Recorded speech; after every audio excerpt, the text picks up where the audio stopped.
নবীজির কষ্ট পেয়েছেন, আহারে এই মানুষগুলোর সাথে আমার শৈশব কৈশোর যৌবন অতিবাহিত হয়েছে, অথচ এরা আমার এই সত্য কথাটাকে বিশ্বাস করতেছে না। নবীজি চিন্তিত হয়ে গেলেন, কষ্টে চিন্তায় খানা দানা বন্ধ হয়ে গেল। নবীজি পেরেশান, খানা দানা বন্ধ, অসুস্থ হয়ে গেছেন। অসুস্থতার মাত্রা এতটা বেশি ছিল, আল্লাহ রাব্বুল আলামিন আয়াত নাজিল করে বলেন, লাআল্লাকা বাখিউন নাফসাকা আল্লা ইয়াকুনু মুমিনিন। আল্লাহ রাব্বুল আলামিন বলেন, হাবিব, এরা ঈমান না আনার কারণে আপনি নিজেকে নিজে নিঃশেষ করে দিচ্ছেন, মৃত্যু মুখে ঠেলে দিচ্ছেন। তাহলে উম্মত ঈমান না আনার কারণে নবী কত চিন্তিত হতেন, কত পেরেশানি হতেন, আল্লাহ তাআলার এই কালাম দ্বারা এটা বোঝা যায়। শুধু তাই না, মুহাব্বতের মানুষের ব্যাপারেই তো চিন্তিত বেশি থাকে, যদিও সে মন্দ হয়। নবীজি উপমা দিতেন এইভাবে, তোমাদের মধ্যে আর আমার মধ্যে উপমা হলো ওই ব্যক্তির ন্যায় যে আগুন প্রজ্বলিত করেছে, আগুন জ্বালিয়েছে। এখন তো চতুর্দিকে প্রত্যন্ত অঞ্চলগুলোতেও ইলেকট্রিসিটি আছে। এক সময় কারেন্ট ছিল না, বিশেষ করে ফসলের সময়, ধানের সময় যদি কেউ আগুন জ্বালাইত, কেউ যদি একটু আগুন প্রজ্বলিত করত, চতুর্দিক থেকে পোকামাকড় এসে লাফায়া লাফায়া আগুনের মধ্যে পড়ে আত্মহুতি দিত। আগুন যিনি জ্বালিয়েছেন তিনি যদি হাত দিয়ে সরাইও দিতেন, কাজ হইতো না, আরো জোর করে এসে আগুনের মধ্যে পড়তো। নবীজি বলেন, তোমাদের আর আমার মধ্যে উপমা হলো ওই ব্যক্তির ন্যায় যে আগুন প্রজ্বলিত করলো, চতুর্দিক থেকে পোকামাকড় এসে আগুনের মধ্যে পড়তে থাকলো, সে ঠেকায় পারে না। আমিও তোমাদেরকে জাহান্নামের দিক থেকে কোমর ধরে ধরে টেনে আনি, আর তোমরা শক্তি প্রয়োগ করে আমার থেকে ছুটে যাও। উম্মতের প্রতি কত দরদ থাকলে, কত মায়া থাকলে উম্মতের ব্যাপারে নবীজি এমন উপমা দিতে পারেন। শুধু তাই না, ওই উম্মতের ব্যাপারে নবীজির এত মায়া, এত মহব্বত, ভালোবাসা যে ওই উম্মতের দ্বারা আঘাতপ্রাপ্ত হওয়ার পরেও নবীজি কখনো ওই উম্মতের জন্য বদদোয়া করেন নাই। যখন মক্কার মানুষ নবীজির কথাগুলো মানে না, নবী চলে গেলেন তায়েফ, যেখানে তার শৈশবের কিছু সময় অতিবাহিত হয়েছে। হযরত যায়েদ রাদিয়াল্লাহু তাআলা আনহুকে নিয়ে চলে গেলেন তায়েফ। তায়েফের মানুষেরাও নবীজিকে চিনল না। দলবদ্ধভাবে নবীজির গায়ে তারা পাথর নিক্ষেপ করতে শুরু করলো। হযরত যায়েদ রাদিয়াল্লাহু তাআলা আনহু একা ঠেকাতে পারেন না। পাথরের আঘাতের মাত্রা কতটা বেশি ছিল। আয়েশা সিদ্দিকা রাদিয়াল্লাহু তাআলা আনহা নবীজির গায়ে একদিন দাগ দেখতে পাইলেন, দাগ। আয়েশা সিদ্দিকা রাদিয়াল্লাহু তাআলা আনহা বলে, ইয়া রাসূলুল্লাহ, আপনার পিঠে এইগুলো কিসের দাগ? আপনার কি কখনো বসন্ত হয়েছিল নাকি? নবীজি বলে, না আয়েশা, আমার কখনো বসন্ত হয় নাই। তাইলে এই দাগগুলো কিসের? নবীজি বলে, আয়েশা, আমি যখন তায়েফে দ্বীনের দাওয়াত দিতে গিয়েছিলাম, ওই তায়েফের মানুষ আমাকে যে পাথর নিক্ষেপ করেছিল, তাদের নিক্ষিপ্ত পাথরের আঘাতের দাগ এইগুলো। এর মানে বোঝা যায় নবীজিকে পাথর মারছে বড় বড় না ছোট? বড় পাথর। শুধু বড় পাথর না, পাথরগুলো চোখা ধারালো ছিল, যার কারণে আঘাত লাগছে, গায়ে গর্ত হয়ে গেছে, রক্ত প্রবাহিত হয়েছে। নবীজির গা দিয়ে এই ধারালো পাথরের আঘাতে এত পরিমাণ রক্ত পড়েছে, পুরা গা জামা রক্তাক্ত হয়ে গেছে, রক্তে ভিজে গেছে। গা বেয়ে বেয়ে রক্ত পড়ে জুতার মধ্যে ঢুকে গেছে, রক্ত শুকায়া পা জুতার সাথে আটকে গেছে। স্বাভাবিক, আমরা যারা রক্ত দান করেছি 100 গ্রাম, 150 গ্রাম, 200 গ্রাম রক্ত নেওয়ার পরে অনেকে 2 ঘন্টা উঠতে পারে না। নবীজির গা রক্ত প্রবাহিত হয়েছে, নবীজি পড়ে যাইতেন, আবার উঠতেন, দাঁড়াইতেন, দাঁড়ায় বলতেন, বলো লা ইলাহা ইল্লাল্লাহ তুফলিহু। ও তায়েববাসী, বলো লা ইলাহা ইল্লাল্লাহ তুফলিহু, সফল কাম হয়ে যাইবা, সফল হয়ে যাইবা। এইভাবে দিনভর দাওয়াত দিলেন নবী। রক্তাক্ত দেহ, প্রচুর পরিমাণ রক্ত প্রবাহিত হয়েছে, বের হয়েছে।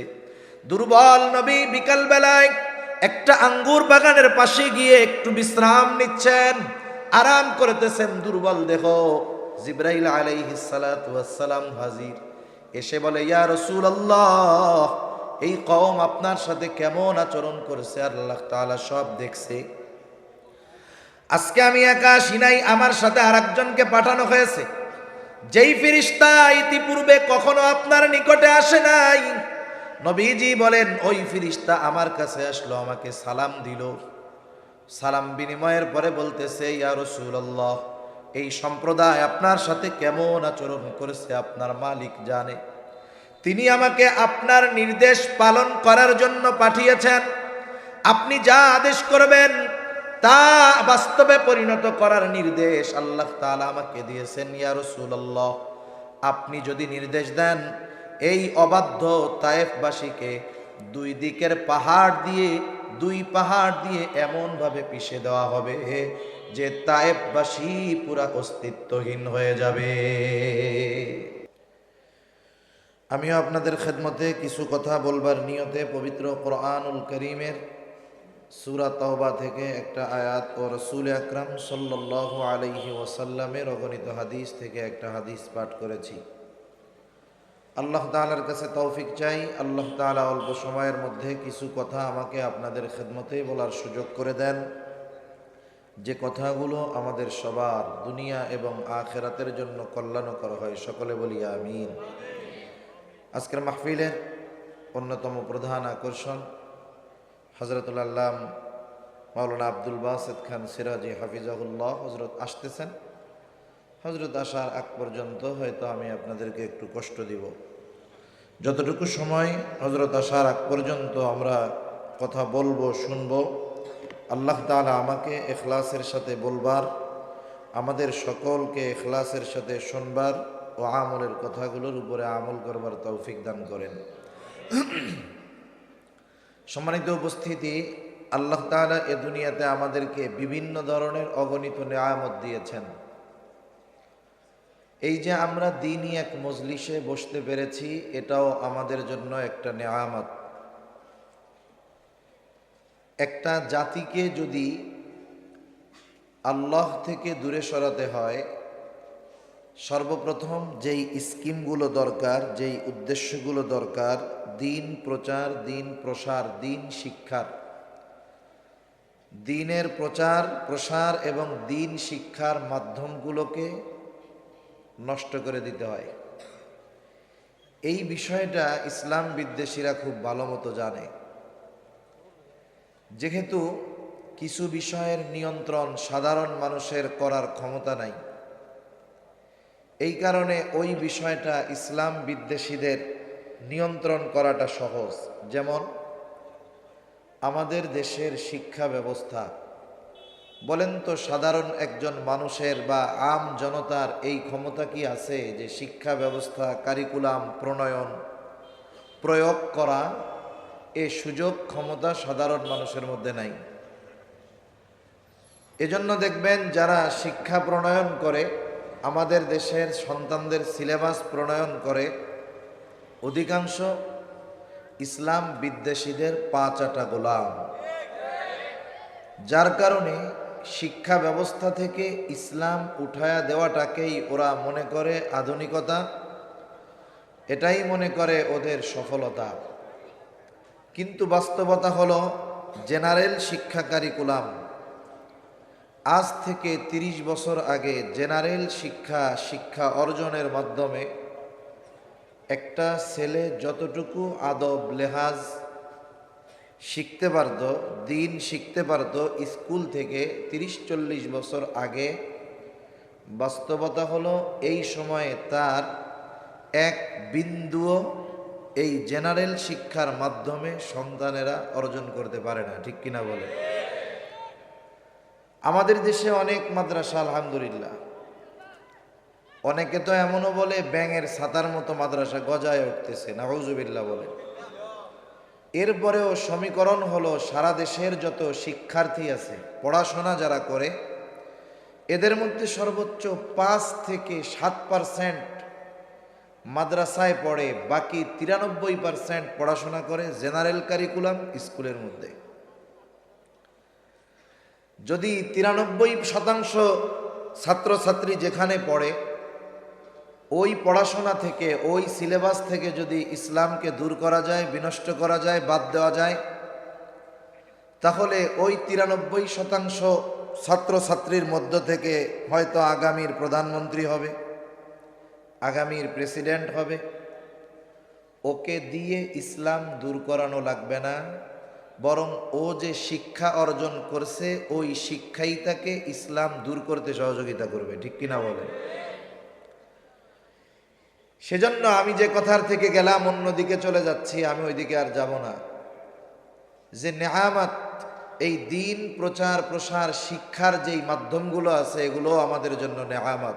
সেজন্য মাদ্রাসা শিক্ষা ব্যবস্থা, মাদ্রাসাগুলো এটা আমাদের জন্য নেয়ামত। দিন প্রচার প্রসারের যত মাধ্যম আছে, দাওয়াত ও তাবলীগ, এগুলো আমাদের জন্য নেয়ামত। হক্কানি পীর মাশায়েখের খানকা, যেখান থেকে সাধারণ অনেক মানুষ দিন শিখে আত্মশুদ্ধি অর্জন করে, এগুলো আমাদের জন্য নেয়ামত। সাথে সাথে আমাদের উপমহাদেশে এই যে দিন প্রচার প্রসারের একটা মাধ্যম, এই ওয়াজ মাহফিল, এটাও আমাদের জন্য একটা নেয়ামত।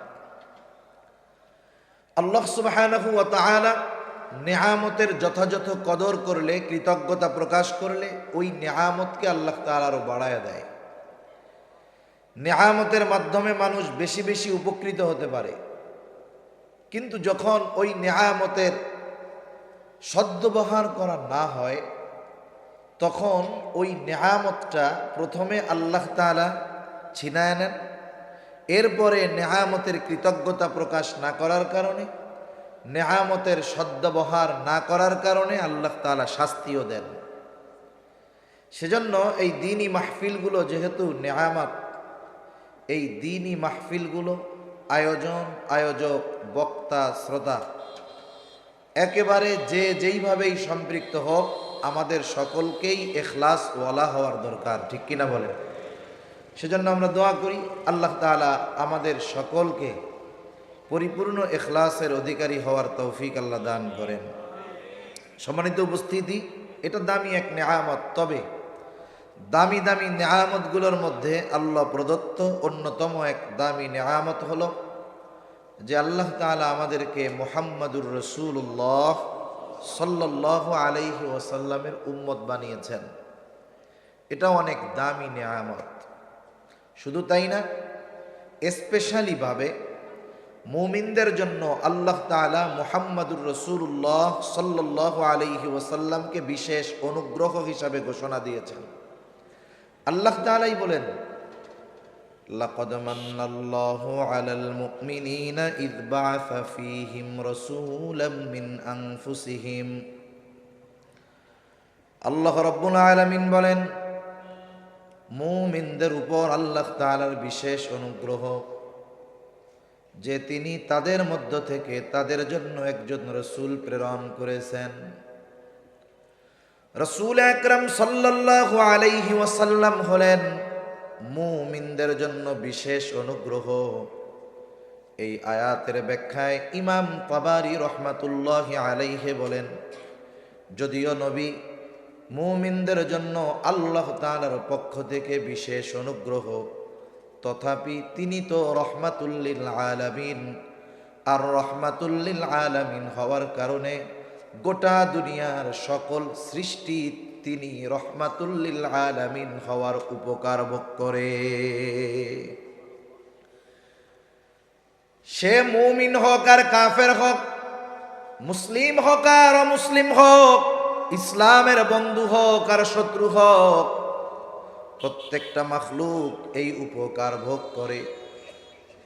রাসূলুল্লাহ সাল্লাল্লাহু আলাইহি ওয়াসাল্লাম জগৎবাসীর জন্য রহমত, সৃষ্টি জগৎ সমূহের জন্য রহমত হওয়ার কারণে কাফেররাও উপকার ভোগ করে। নবীজির পর থেকে নিয়ে কিয়ামত পর্যন্ত যত মানুষ আসবে, যত মানুষ এসেছে, যত মানুষ আছে, মুমিন হোক আর কাফের হোক, নবীজির উম্মত এরা সবাই, এ ব্যাপারে কোনো সন্দেহ নেই। কাফেরও যদিও হয়, নবীজির উম্মত হওয়ার কারণে নবীজির আল্লাহ তাআলার কাছে দোয়া।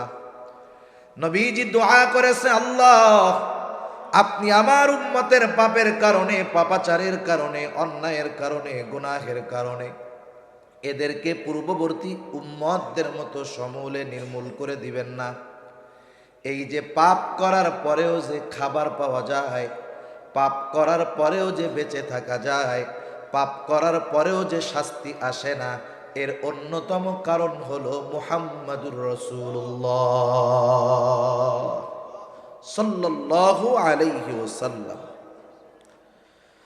নবীজি মুমিনদের জন্য বিশেষ অনুগ্রহ, এই জন্য মুমিনদের প্রতি নবীজির স্পেশাল ভাবে দরদ ছিল। আবার দরদ সকল উম্মতের জন্য আছে। রাসূল আকরাম সাল্লাল্লাহু আলাইহি ওয়াসাল্লাম তার উম্মতদের জন্য দরদ ভালোবাসা কেমন ছিল?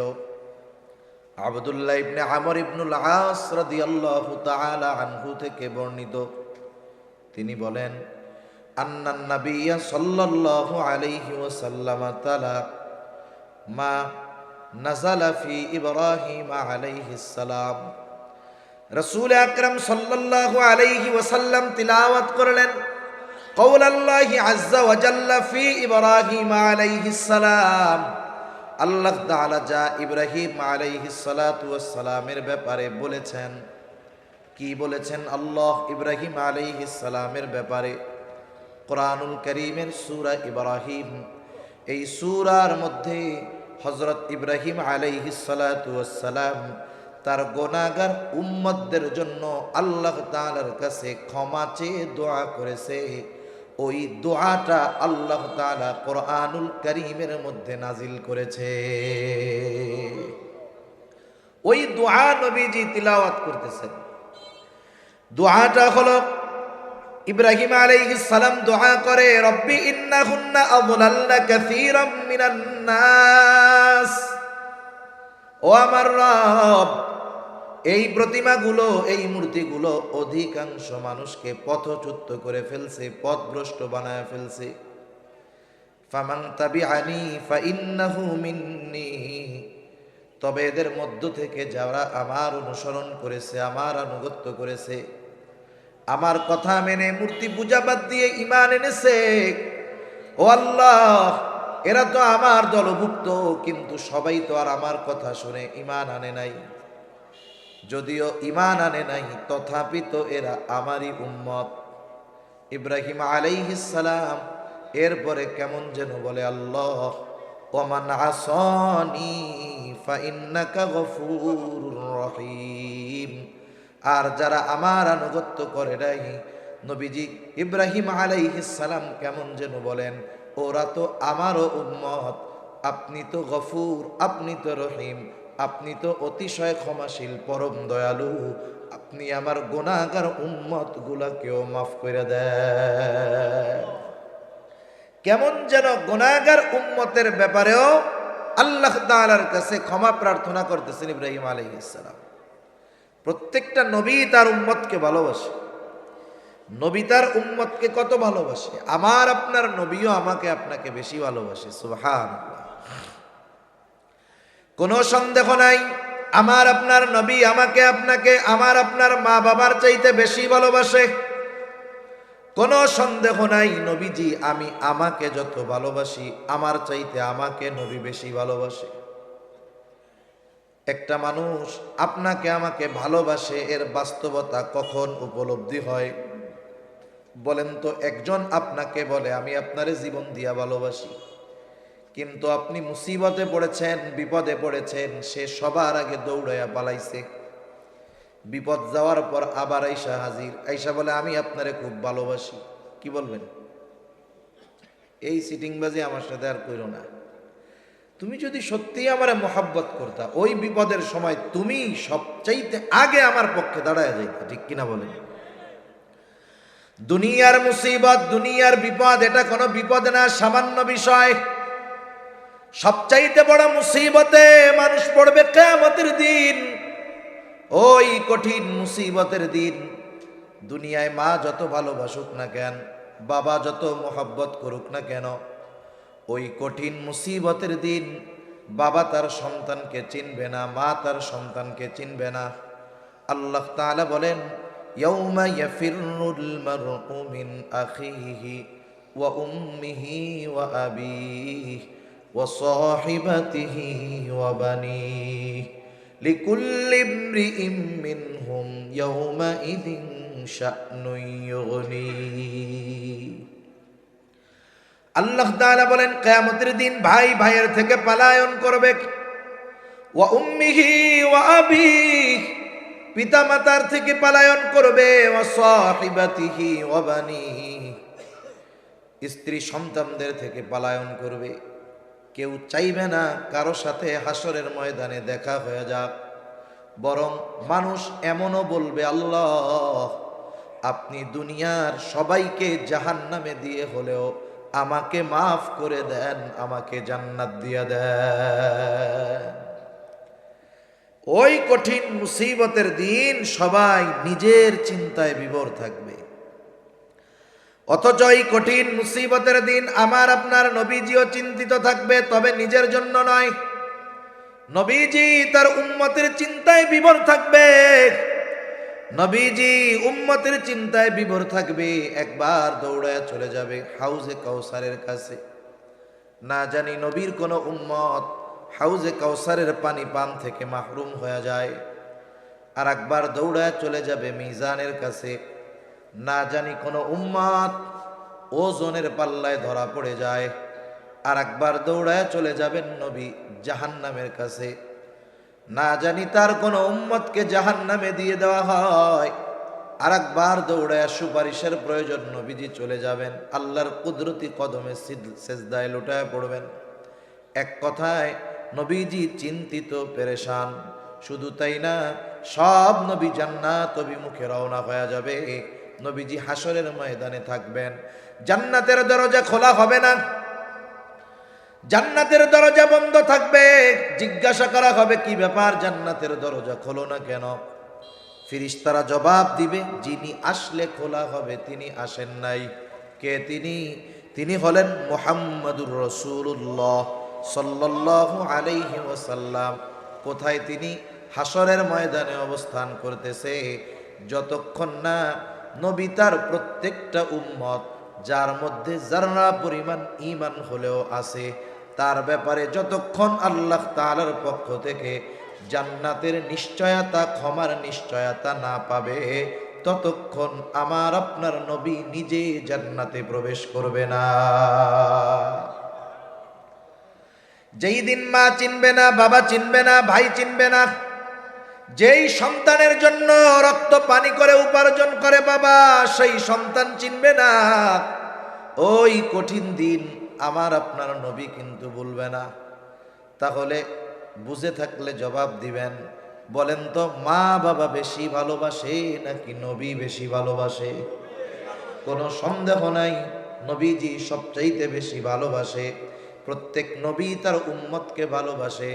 বরং কিছু কিছু সময় এমনটা হয়, ভালো যে তার চাইতে খারাপটার জন্য চিন্তা আরো বেশি হয়।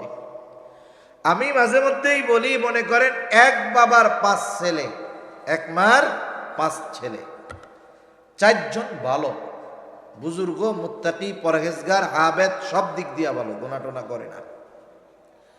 কিন্তু 5 নম্বর ছেলেটা সর্বোচ্চ পর্যায়ের মন্দ। 4 জনের ভালোকে যদি একদিকে দেওয়া হয়, 1 জনের খারাপির পাল্লা আরো বেশি ভারী হবে, এত খারাপ। বলেন তো, মা বাবা ওই ভালো 4 জনের জন্য চিন্তা বেশি করে নাকি খারাপটার জন্য বেশি করে? বলেন তো, মা বাবা যখন দোয়া করে, দোয়ার মধ্যে 4 জনের ব্যাপারে বেশি দোয়া করে নাকি খারাপটার জন্য বেশি দোয়া করে? সন্তান খারাপ হওয়ার পরেও মা বাবা ওই সন্তানকে দূরে ঠেলে দেয় না, মা বাবা ওই সন্তানকে বের করে দেয় না। কেন? বলে মোহাব্বতের কারণে। সন্তান এই জন্য যত খারাপ হোক তাকে দূরে ঠেলে দেওয়া যায় না। আরে উম্মত যত গুনাহগার হোক, মা বাবার চাইতে সন্তানকে যত ভালোবাসে মা বাবা, তার চাইতে নবী তার উম্মতকে বেশি ভালোবাসে। এই জন্য নবী সন্তান যেমন খারাপ হলে মা বাবা মোহাব্বতের কারণে চিন্তিত হয়, ওই রকম কোন উম্মত যদি গুনাহগার হয়, নবীও মুহাব্বতের কারণে চিন্তিত হয়ে যায়। এরপরে উনি ঈসা আলাইহিস সালাতু ওয়াস সালামের ওই আয়াত, যেই দোয়া আল্লাহ তাআলার কাছে ঈসা আলাইহিস সালাম করেছেন, আল্লাহ তাআলা ওই দোয়াও জানায় দেন। ঈসা আলাইহিস সালাম দোয়া করে আর বলে, ইন তুআযিবহুম ফাইন্নাহুম ইবাদুক ওয়া ইন তাগফির লাহুম ফাইন্নাকা আনতাল আজিজুল হাকীম। এখন আপনি বাজারে গিয়ে চা খাইতে বসছেন, এখন ভুলে গেছেন, মনে নাই আর। একটু পরে যে কোনো কারণে উঠছেন, সামনে টাকা রিচার্জের দোকান, অথবা আরেকজন বন্ধু আপনারে বলতেছে আমি একটু ওইদিকে যাই। কেন? বলে আমার টাকা রিচার্জ করতে হবে। এখন বলেন তো, যে ভুলে গেছিল তার মনে পড়ে যায় না? হ্যাঁ রে, আমারও তো করতে হবে, বাসার থেকে 2 ঘন্টা আগে বলে দিছে, আমি ভুলে গেছিলাম। নবীজি যখন 2 নবীর দোয়া তিলাওয়াত করলেন, যা তারা উম্মতের ব্যাপারে করছে, এইবার নবীজির অন্তরে তার উম্মতের মহাব্বতের ঢেউ জাগ্রত হয়ে গেছে। নবীজিও এইবার গুনাহগার উম্মতের জন্য দোয়া করে। বর্ণনাকারী বলতেছেন, ফারফা ইয়াদাই ওয়া ক্বালা আল্লাহুম্মা উম্মতি উম্মতি ওয়া বাকা। নবীজি হাত দুটো উঁচু করলেন, হাত দুটো উঁচু করে বলতেছে, আল্লাহ আমার উম্মত, আমার উম্মত। সাথে সাথে অঝর ধারায় চোখ দিয়ে অশ্রু পড়তেছে, নবীজি কান্না করতেছে আর বলে, আমার উম্মত, আমার উম্মত। আর কিছুই নবীজি বলেন না, যদিও বাক্য বলতেছে এতটুকু, আমার উম্মত, কিন্তু মূলত নবীজি কি বলতে চায়, দুনিয়ার কেউ জানুক আর না জানুক, বুঝুক আর না বুঝুক, যিনি জানেন, যিনি বোঝেন, তিনি কে? আল্লাহ তাআলা সব জানেন, বুঝেন। এরপরেও আল্লাহ তাআলা তার হাবিবের জবান দিয়ে শুনতে চায় কান্নার কারণটা কি। মনে করেন বৃহস্পতিবার বিকালবেলা মাদ্রাসার ছোট ছোট ছাত্ররা, 4 বছর, 5, 6, 7 বছর বয়স, নতুন নতুন মাদ্রাসায় ভর্তি করে দিয়ে গেছে মা বাপ। এতকাল মা বাবা হাতে তুইলা, কোলে তুইলা, গালে তুইলা খাওয়াইছে। এখন বৃহস্পতিবার বিকালবেলায় মাদ্রাসা ছুটি হয়, ও তো জানে। এখন মা বাবার জন্য কলিজার মধ্যে পড়তেছে, হুজুরের কাছে গিয়া বসে শুধু কান্না করতেছে। বৃহস্পতিবার আসরের পরে শুধু কান্দে, কান্না করে। এখন বলেন তো, এই ছোট বাচ্চা, মক্তবের বাচ্চাটা বৃহস্পতিবার বিকালবেলায় যদি হুজুরের সামনে গিয়া কান্না করে, বলেন তো এই কান্নার কারণ আপনারা কি বুঝেন? কি জন্য কান্না করে বলেন তো? ছুটি চায়, বাড়িতে যাবে। আপনারা যেহেতু বুঝলেন, তাইলে হুজুরে মনে হয় হুজুরের সামনে কান্না করলে বোঝে না যে এই পোলা কেন কান্না করে। বুঝে না? বুঝে। এরপরেও কি বলে, কান্না করো কেন? ও আরো কান্নার গিয়ার বাড়ায় দেয়, বলে যতই কান্না কেটে করো কোনো লাভ নাই। কি জন্য কানতেছো এটা আগে কও, এরপরে হলো সিদ্ধান্ত। এবার কানতে কানতে বলে, পরাণ করতেছে, একটু বাড়ি যাব, আমার কাছে যাব। হুজুর একটা হাসি দিয়া কি বলে, আচ্ছা ঠিক আছে যাও, আগামীকাল সন্ধ্যার আগে আবার চলে আসবা। এখন কান্নার কারণ ওস্তাদ বোঝার পরেও কেন ছাত্রের মুখ দিয়ে শুনতে চায়? এটা ওস্তাদ ছাত্রের একটা মহব্বতের বহিঃপ্রকাশ। আল্লাহ তাআলা সব কিছু জানার পরেও কেন তার হাবিবের মুখ দিয়ে শুনতে চায়? এটা আল্লাহ তাআলার তার হাবিবের প্রতি মহব্বতের একটা বহিঃপ্রকাশ। হাবিব আপনার যা মন চায় বলেন, কারণ আল্লাহ তাআলা তো আমার আপনার নবীজিকে এমন ভালোবাসে যে আল্লাহ তাআলা কিছু কিছু ক্ষেত্রে এমন বিধান নাজিল করেন যেটা আমার আপনার নবীকে খুশি করার জন্য। আল্লাহ তাআলা নবীজিকে খুশি করার জন্য বিধান পরিবর্তন করে দেয়।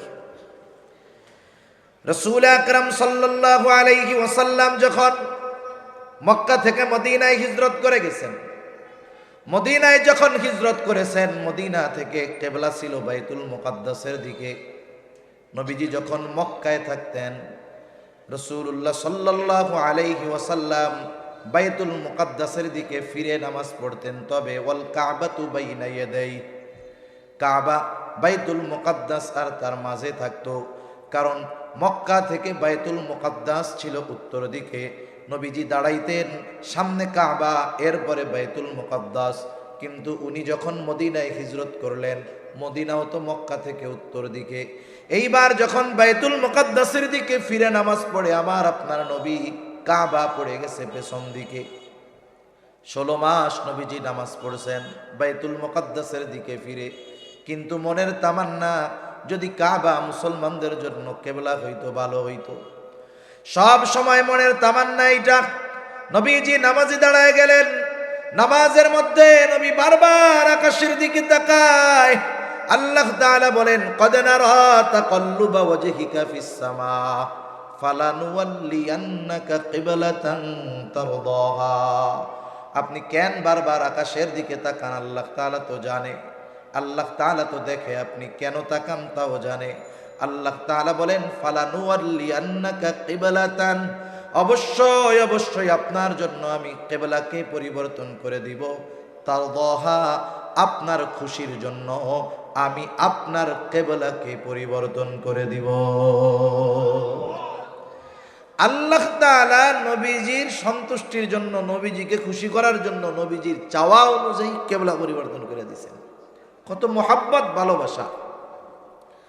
জিবরাইল আলাইহিস সালাতু ওয়াস সালামকে আল্লাহ তাআলা বলে, জিবরাইল যাও, আমার মুহাম্মদ কেন কান্না করে, কান্নার কারণ জিজ্ঞাসা করো। জিবরাইল আলাইহিস সালাতু ওয়াস সালাম হাজির, এসে বলে, আপনি কেন কান্না করেন? যদিও আপনার কান্নার কারণ আল্লাহ তাআলা জানে, এরপরেও তিনি জানতে চান। এইবার জিবরাইল আলাইহিস সালাতু ওয়াস সালামের কাছে প্রাণ খুলে নবী সব কথা বললেন, উম্মতের ব্যাপারে সব কথা বললেন। এইবার জিবরাইল আলাইহিস সালাম আল্লাহ তাআলার কাছে গিয়ে সব কথা খুলে বলল। আল্লাহ তাআলা জানায় দিলেন, জিবরাইল যাও, আমার মুহাম্মদকে গিয়ে জানায় দাও, আমি অচিরেই তাকে তার উম্মতের ব্যাপারে সন্তুষ্ট করব, তাকে অসন্তুষ্ট করব না। নবীজি দুনিয়ায় থাকতেই উম্মতের ক্ষমার ব্যাপারে চিন্তিত ছিলেন, পেরেশান ছিলেন। শুধু তাই না, উম্মতের ব্যাপারে নবীজির ফিকির কেমন ছিল, চিন্তা কেমন ছিল। নবীজি যখন প্রথম দিকে গোপনে দাওয়াত দিলেন, 3 বছর গোপনে দাওয়াত দেওয়ার পর আল্লাহ তাআলা নির্দেশ দিলেন, ওয়ানযির আশীরাতাকাল আকরাবিন। এখন আর গোপনে হবে না, আপনার আত্মীয় স্বজন আশেপাশের যারা আছে এদেরকে প্রকাশ্যে দাওয়াত দেন। নবীজি দাওয়াত দিবেন, গুরুত্বপূর্ণ এক বিষয় এটা। এটা তো দুনিয়ার সবচাইতে মোস্ট ইম্পর্টেন্ট একটা বিষয়, যেটা মানুষকে জানাতে হবে। এমনটা ছিল না যে আমরা যেমন বছরে একদিন দাওয়াত দিছেন, 2 ঘন্টা 3 ঘন্টার জন্য আসলাম, 1 ঘন্টা কিছু দিনই কথাবার্তা বললাম, চলে গেলাম। নবীজি কি এইরকম দাওয়াত দিছে মক্কাবাসীরে? না, নবীজিও মক্কাবাসীকে হাড়ে হাড়ে চিনে, মক্কাবাসীও নবীজিকে পরিপূর্ণভাবে চিনে। একটা মানুষকে চেনা জানার জন্য, একটা মানুষের অভ্যন্তরীণ এবং বাহিরের ভেতরের সব বিষয় জানার জন্য 1-2 ঘন্টা সময় যথেষ্ট না। আপনি যখন একটা মানুষের সাথে বছরের পর বছর থাকবেন, আপনি হয়তো দেখতেছেন যে মাথায় টুপি, মুখে দাড়ি, গায়ে লম্বা জুব্বা, বাবা পাগড়ি, বড় বুজুর্গ আল্লাহওয়ালা। এই আল্লাহওয়ালা আসলে যে আল্লাহওয়ালা কিনা এটা বুঝতে পারবেন 1 বছর তার সাথে থাকলে। মানুষের সামনে খুব মিষ্টি কথা আমরা বলতেছি, আমলের কথা বলতেছি, কিন্তু আমার আমলের অরিজিনাল হালত কি এটা তো বুঝবেন আমার সাথে 6 মাস থাকলে। ঠিক কিনা বলেন? এই বিষয়গুলো নবীজিও তাদের ব্যাপারে জানে, তারাও নবীজির ব্যাপারে জানে। নবীজির প্রতি তাদের কত অগাধ আস্থা, বিশ্বাস ছিল। নবীজি যখন এই পরিচিত মানুষগুলোর মধ্যে, পরিচিত পরিবেশে, পরিচিত স্থানে দাওয়াত দিবেন, নবীজি এবার আবু কুবাইস পাহাড়ের উপরে উঠলেন। আবু কুবাইস পাহাড়ের অংশটাই সাফা পাহাড়। এজন্য কোনো কোনো বর্ণনায় আসছে উনি সাফা পাহাড়ে উঠলেন, কোনো কোনো বর্ণনায় আবু কুবাইস পাহাড়ে উঠলেন। মূলত সাফা পাহাড়টা আবু কুবাইস পাহাড়েরই একটা অংশ। এবার উনি সাফা পাহাড়ে ওইটা মক্কাবাসীরে ডাক দিলেন। এমনিই ওই পাহাড়ের এক মর্যাদা ছিল। ওই পাহাড়ের উপরে যদি কোনো অপরিচিত ব্যক্তি, যাকে মক্কার কেউ চিনে না, ওই রকম অপরিচিত একজন ব্যক্তিও যদি ওই পাহাড়ে দাঁড়িয়ে মক্কাবাসীর কাছে সাহায্য চাইতো, ওই পাহাড়ের এমন আজমাত ব্যক্তিকে তা দেখতো না, কিন্তু ওই পাহাড়ে যে বসতো উঠতো, যাকে ডাক দিত, ওই লোকটা অপরিচিত হলেও সকল মানুষ তাকে সাহায্য করার জন্য ছুটে আসতো। ওই পাহাড়ের একটা মর্যাদা ছিল। কথায় তো কথা আসে, এই যে চেয়ার দেখছেন, এই চেয়ারের একটা মর্যাদা আছে জানেন? এই চেয়ারের একটা মর্যাদা আছে, কিন্তু আমরা এই চেয়ারের চাইতে মর্যাদা দেই ব্যক্তিকে বেশি। চেয়ারের চাইতে মর্যাদা কাদের বেশি দেই? ব্যক্তিকে বেশি দেই। ব্যক্তি যদি ভাইরাল হয়, ব্যক্তি যদি সেলিব্রিটি হয়, আবার যদি ব্যক্তি এমন হয় যে এত না দিলে আসে না, এরকম যদি হয়, কমপক্ষে ওয়াজ না শুনলেও ওনারেও দেখতে মন চায় যে এমন হুজুর 1 ঘন্টায় 1 লাখ টাকা লাগে, একটু চেহারাটা হলেও দেখে আসে। কিন্তু যদি আহলুল্লাহ বুজুর্গানে দিন বয়ান করে, তখন ওইটারে গোনে না। অথচ উচিত ছিল আমাদের এই চেয়ারের মর্যাদা দিয়ে, ওই মর্যাদা কাফেররা দিতে পারত, পাহাড়ের মর্যাদা দিয়ে অপরিচিত ব্যক্তির ডাকে তারা চলে আসতো। কিন্তু আমরা দ্বীনি বিষয়ে এই চেয়ারের মর্যাদা দিয়ে যদি একজন অপরিচিত মানুষ বসে, একজন আলেম বসে, স্থানীয় আলেম বসে, আমরা এই চেয়ারের মর্যাদা দিয়ে তার কথা শুনতে আসি না, চিন্তা করি ও তো আমগো দেশের হুজুর। ঠিক কিনা বলেন? আমাদের এলাকায় বলে বাড়ির গোশ ডালের সমান, বাড়ির গোশ ডাউলের সমান। আবার মাঝে মধ্যে একটু গল্প না করলেও তো হয় না, কথায় কথা মনে পড়ে গেলে কষ্ট হইতেছে না তো আপনাদের? এগুলো তো ওয়াজের অংশ না, তবে আপনাদের সাথে একটু আন্তরিকতা বাড়ানোর জন্য বলা। অনেক সময় অন্যের বাড়ির পিঠা মজা লাগে। অন্যের বাড়ির পিঠা কি লাগে? মজা লাগে। আমরা তো দেখছি চিটাগাঙে তো আল্লাহ তাআলা অনেক আছে। শাইখুল ইসলাম বয়ান করতেছে, আসরের পরে বয়ান করতেছে, লোকজন 5-7 জন 8-10 জন বসা। আব্দুল হালিম বুখারী রাহমাতুল্লাহি আলাইহি আসরের পরে বয়ান করতেছে। আফসোস লাগে কি, আওয়াম নাইলে না বুঝে, ওই এলাকায় যিনি গেছেন পটিয়া মাদ্রাসার মুহতামিম আব্দুল হালিম বুখারী রাহমাতুল্লাহি আলাইহি, ওই এলাকার উলামায়ে কেরাম কোন জায়গায় ছিল, মসজিদের ইমাম মুয়াজ্জিনরা কোথায় ছিল, তারা আইসা জুড়া বসলেও তো 100 জন লোক হইত। এই লোকগুলাও আসে, মনে করে আমাদেরই তো হুজুর। কি মনে করছে? আমাদেরই তো হুজুর। অথচ প্রত্যন্ত অঞ্চলে অনেক দূরে দূরে একটা দিনের জন্য ওনাদের পিছনে বছরের পর বছর ঘুরে পাওয়া যায় নাই। তা যাই হোক, অনেক সময় অন্যের বাড়ির পিঠা মজা লাগে, এটা ঠিক না। নিজের ঘরের স্ত্রী যদি রান্না করে, খারাপ হইলেও মজা কইতে হয়। খারাপ হইলেও কি বলতে হয়? মজা বলতে হয় যে খুব মজা হয়েছে। মজা না হইলেও ফায়দা, হইলেও ফায়দা। মনে করেন একজন স্বামী বাসায় গেছে, এবার স্ত্রী মজার একটা খাবার আইনা দিছে, পিঠা আইনা দিছে, সে নিজেই রান্না করছে আর কি, কিন্তু গোপন রাখছে। এখন স্বামীরে খাইতে দিছে, খাওয়া দাওয়ার পরে বলতেছে, দিছে এটা কি? বলে এটা পিঠা। কে দিছে? এই তো পাশের বাসার থেকে একজন দিছে আর কি। খাওয়া দাওয়া শেষ, জিজ্ঞাসা করে কেমন হয়েছে? খুব মজা তো, ভাবির হাতের রান্না খুব মজা, পিঠাটা খুব স্বাদ হয়েছে। কে বলে সত্য কথা বলি? বলে হ্যাঁ বলো। বলে এই পিঠাটা তো আমি আপনার জন্য রান্না করছি। এই জন্যই তো বাসি বাসি গন্ধ। পিঠা যখন কইছে পাশের বাসার, ওনার খুব মজা লাগছে। যখন ওয়াইফ বলছে আমি রান্না করছি আপনার জন্য, তখন কি বলে এই যে তো একটু গন্ধ গন্ধ কইতেছিল। তা উচিত কি, স্ত্রী রান্না করছে, তরকারিতে লবণ কম হয়েছে, যত মশলা দিক না কেন, যদি লবণ না দেয় ওই তরকারির স্বাদ হবে? হবে না। আপনি খাইছেন, খাইলেন, এখন দেখলেন যে লবণ কম হয় নাই, আপনি লবণ নিলেন, খাইলেন, জিজ্ঞাসা করতে পারে, বা আপনি বলতে পারেন খুব মজা হয়েছে তরকারিটা, আলহামদুলিল্লাহ। মহিলাদের অভ্যাস হইল, স্বামী যদি প্রশংসা করে অধিকাংশ ক্ষেত্রে বিশ্বাস করে না। যখন আপনি বলবেন খুব মজা হয়েছে, আপনার কথা বিশ্বাস জীবনেও করবে না। সে নিজে আগে টেস্ট করে আবার দেখবে আসলে মজা হয়েছে কিনা। এইবার যদি দেখে যে মুখে নেওয়ার পরে লবণ হয় নাই, তাহলে তো স্বাদই হয় নাই, সে লজ্জিত হবে, সাথে সাথে আনন্দিত হবে যে স্বাদ না লাগার পরেও আমার স্বামী আমার সাথে একটু গরম কথা বলে নাই। আর যদি স্বাদ হয়, সে আনন্দিত হবে যে আলহামদুলিল্লাহ আমার স্বামী আমার প্রশংসা করছে। এই জন্য কাছের মানুষ, ঘরের মানুষ যারা, এদের কদর মূল্যায়ন করার দরকার। সে যেই হোক আর যাই হোক, ওলামা একরাম হলে তো আরো বেশি করার দরকার। ঠিক কিনা বলেন? ওই যে কথার থেকে গেলাম, আমরা চেয়ারের কদর করার যোগ্যতা অর্জন করব। আল্লাহ বুঝবার তৌফিক দান করুন। এই চেয়ারগুলো দামি চেয়ার, এগুলো নবীদের ওয়ারিসের চেয়ার। যেমন প্রত্যেকটা হাদিস যারা পড়ে হাদিসের সনদের ধারাবাহিকতা আছে, চেয়ারগুলোরও এরকম ধারাবাহিকতা আছে। তা ওই আবু কুবাইস পাহাড়ের এক মর্যাদা, উপরে উঠে যদি কোনো ব্যক্তি কোনো কথা বলতো, অপরিচিত হলেও পাহাড়ের মর্যাদা দিয়ে তারা ওই ব্যক্তির কথা শুনত। ওই পাহাড়ে উঠছে মুহাম্মাদুর রাসূলুল্লাহ সাল্লাল্লাহু আলাইহি ওয়াসাল্লাম। আজকে আর কেউ ঘরে নাই, একবারে সবাই চলে আসছে। মুহাম্মদ কি বলবে আমাদের?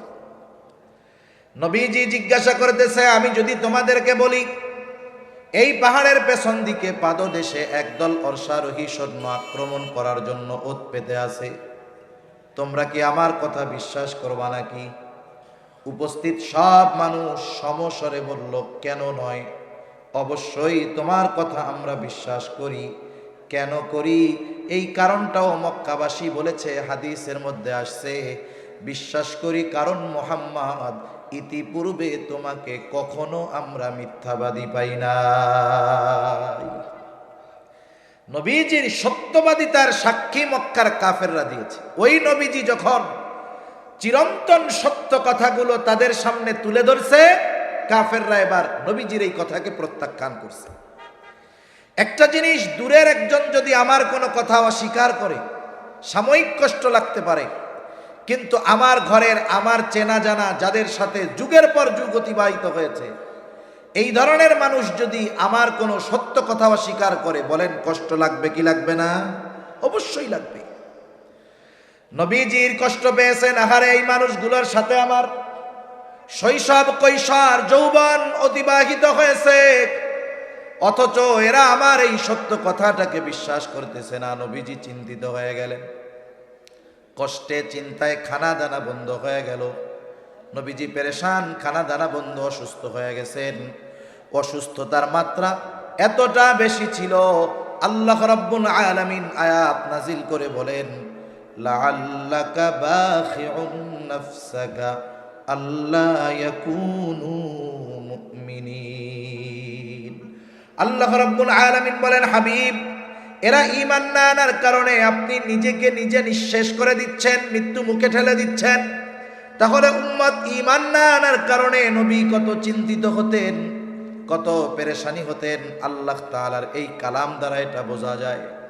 শুধু তাই না, মুহাব্বতের মানুষের ব্যাপারেই তো চিন্তিত বেশি থাকে, যদিও সে মন্দ হয়। নবীজি উপমা দিতেন এইভাবে, তোমাদের মধ্যে আর আমার মধ্যে উপমা হলো ওই ব্যক্তির ন্যায় যে আগুন প্রজ্বলিত করেছে, আগুন জ্বালিয়েছে।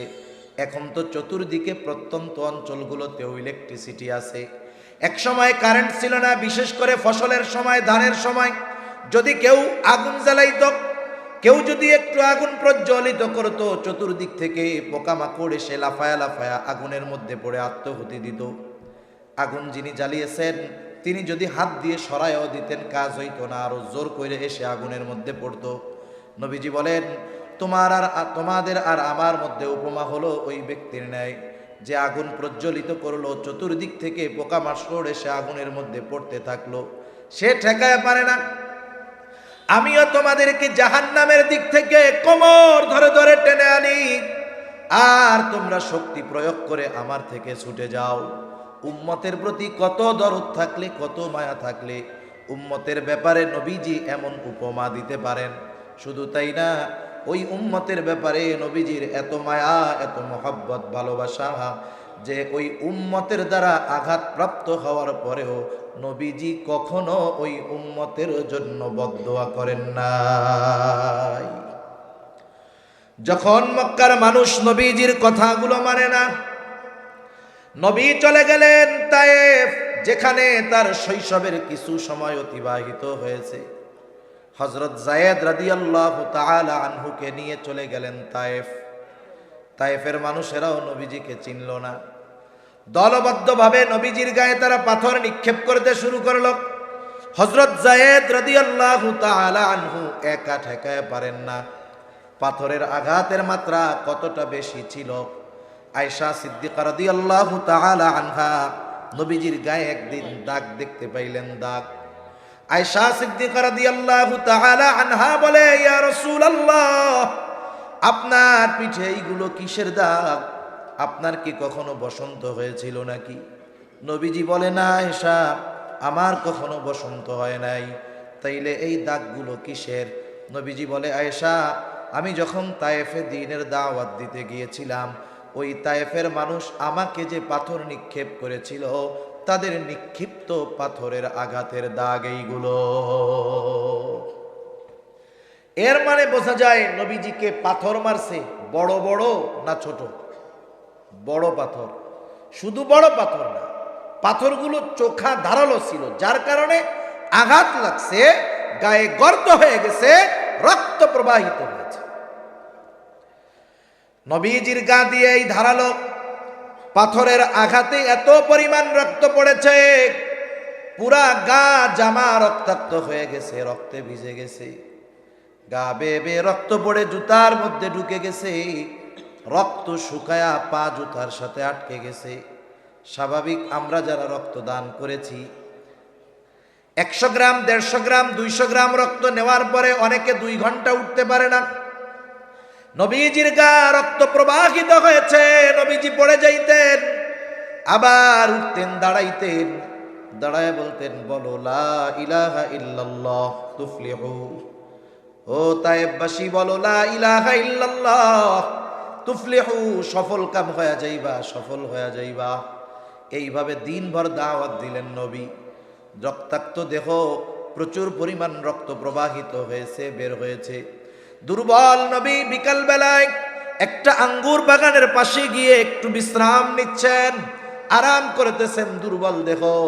জিবরাইল আলাইহিস সালাতু ওয়াস সালাম হাজির, এসে বলে, ইয়া রাসূলুল্লাহ, এই কওম আপনার সাথে কেমন আচরণ করেছে আল্লাহ তাআলা সব দেখছে। আজকে আমি একা আসি নাই, আমার সাথে আরেকজনকে পাঠানো হয়েছে, যেই ফেরেশতা ইতিপূর্বে কখনো আপনার নিকটে আসে নাই।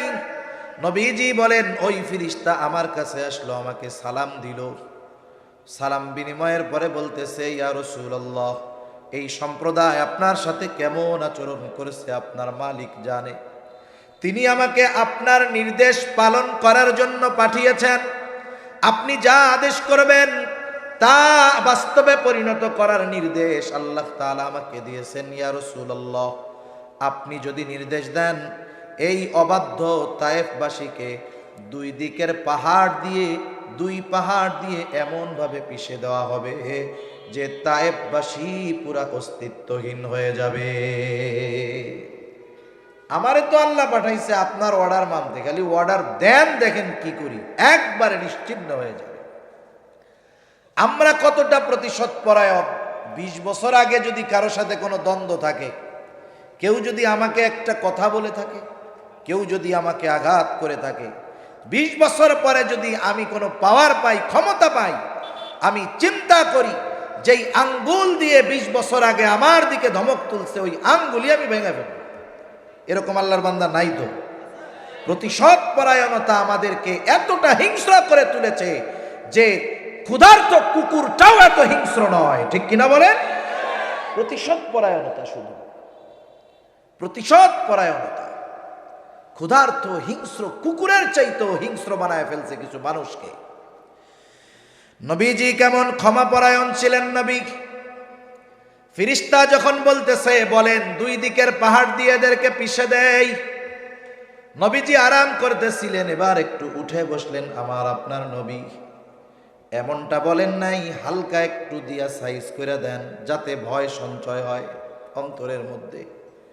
বরং নবীজি তখন বলতেছেন, বাল আরজু আইয়াখরুজাল্লাহু মিন আসলাবিহিম মান ইয়াবুদুল্লাহ ওয়াহদাহু ওয়া লা ইউশরিকু বিহি শাইআ।